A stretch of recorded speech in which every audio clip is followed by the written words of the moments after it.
Good evening. নিশ্চয়ই আপনারা ভীষণ ভালো আছেন আর আমরাও খুব ভালো আছি।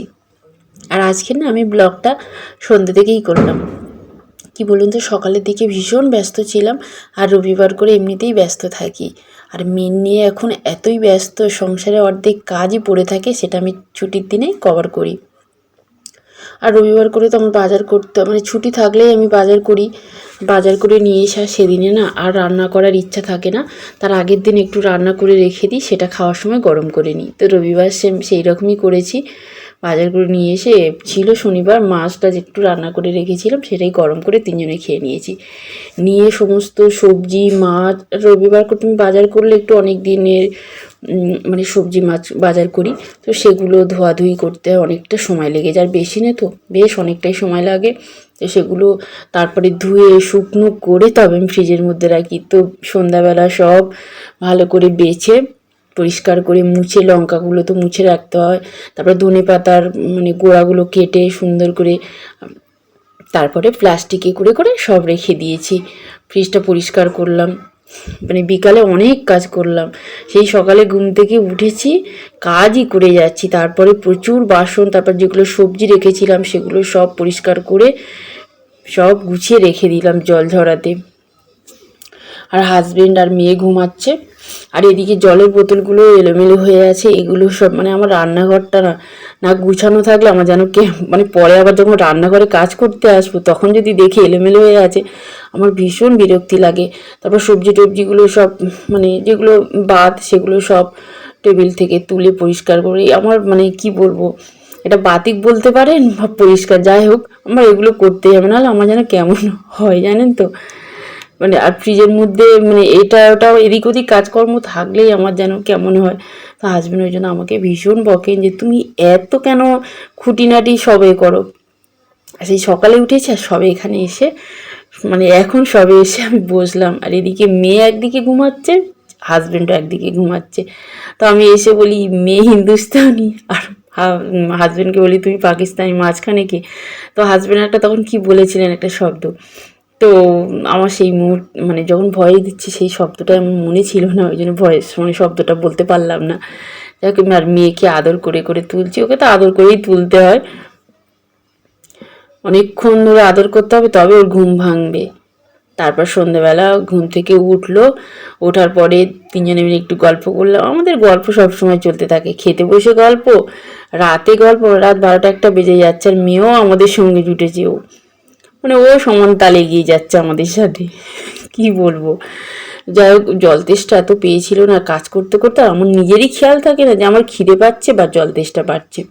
সেই সকালে উঠেছে আর সব এসে বসলাম।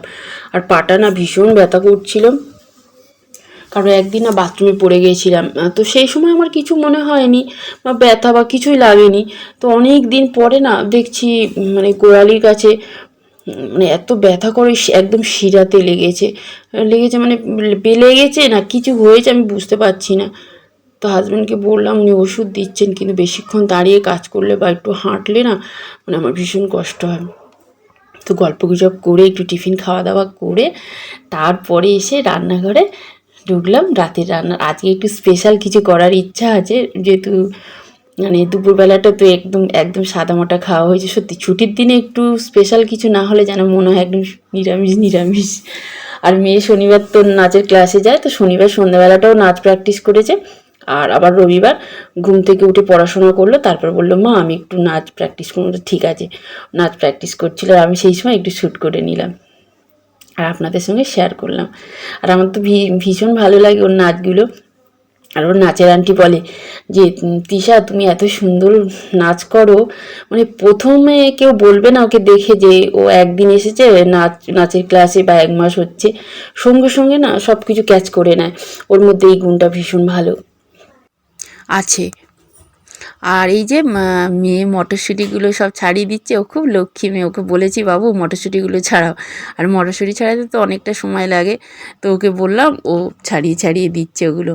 আর আমি রান্নাঘরে ওই সময় কাজ করছিলাম। আর ও তো ওর প্রিয় খাবার রান্না হচ্ছে আজকের, ও তো ভীষণ খুশি। ফ্রাইড রাইস আর মাংস হচ্ছে, তো মাংস খেতে ভীষণ ভালোবাসে না, মানে মাছ হলে অতটা খুশি মানে একদমই খুশি হয় না বলতে গেলে, ডিম আর মাংস হলেও ভীষণ খুশি। আর ওই ভীষণ খুশি, মা আমি আজকের ফ্রাইড রাইস খাবো, মা মাংস করো তুমি। এত খুশি, দেখতে পাচ্ছেন আমার মুখটা কীরকম, খুশিতে মটরশুঁটিগুলো চটপট ছাড়িয়ে ফেলছে। আর আজকের তো মানে রান্নাটা এত সুন্দর হয়েছে কি বলবো।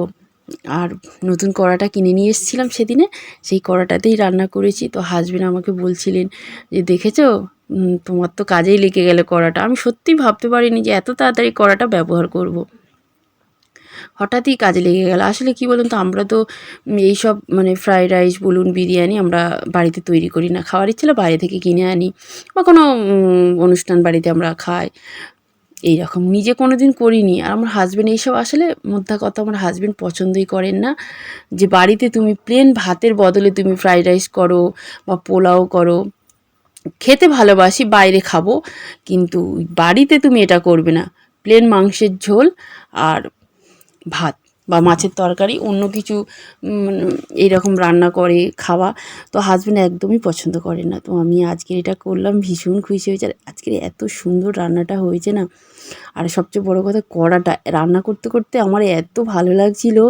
আর কড়াটা তো খুব বড়, আর খোলটা না সে ঠিক তাওয়ার মতো, বুঝেছেন, ভাজতে না ভীষণ ভালো মানে সব কিছু। আর আমি তো সব সবজিগুলো একসাথেই ভেজে নিয়েছি।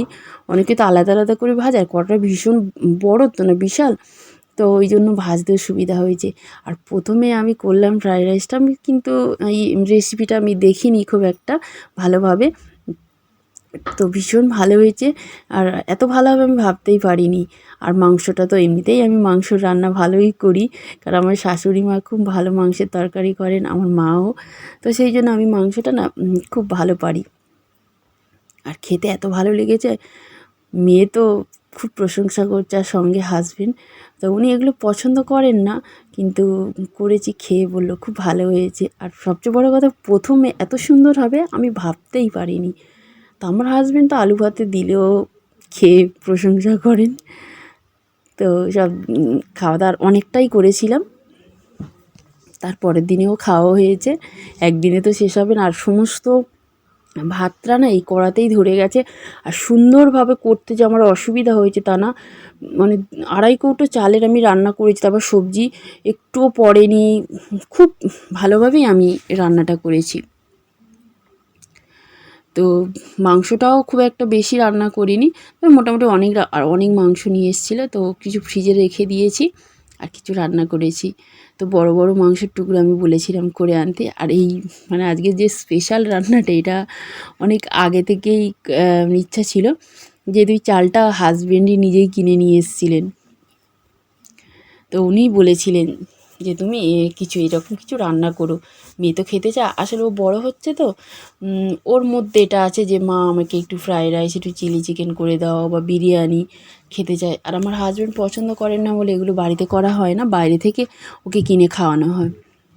আর সত্যি বাড়িতে করলে কিন্তু জিনিসটা আরও ভালো হয়, খেতে ভালো লাগে। তো সমস্ত খাওয়া দাওয়ার করার পরে, আর আমি তো রান্নাঘরটা পরিষ্কার করে রাখি। আর আজকে তো ঘি দিয়ে রান্না করা হয়েছিল, মাংসের তরকারিতেও একটু ঘি দিয়েছিলাম। তো হাজবেন্ডকে বললাম খাওয়া দাওয়ার পরে যে তুমি একটু ওষুধ খেয়ে নিও, কারণ ওনার জন্য একটু চিন্তা হয়, আমার জন্য আমার চিন্তা হয় না, ওনার জন্যই আমার চিন্তা হয়। আর উনি তো একটু মোটা মানুষ। তো খাওয়া দাওয়া করে সমস্ত কিছু কাজকর্ম করে গুছিয়ে রাখলাম। তারপরে আর বিছানাটা তো কি বলবো, মানে 2-3 বার করে বিছানা পরিষ্কার করতে হয়, যেহেতু খাটেই সব কিছু আমাদের। তো বিছানা করার পরে আমি আগেই খাটে উঠে পড়েছি। আর এখন তো শীতের সময়, মানে লেপ কম্বলে ভরা। আর বকবক করবো না, আপনারা সবাই ভালো থাকবেন। আবার দেখা হচ্ছে একটা অন্য দিনে।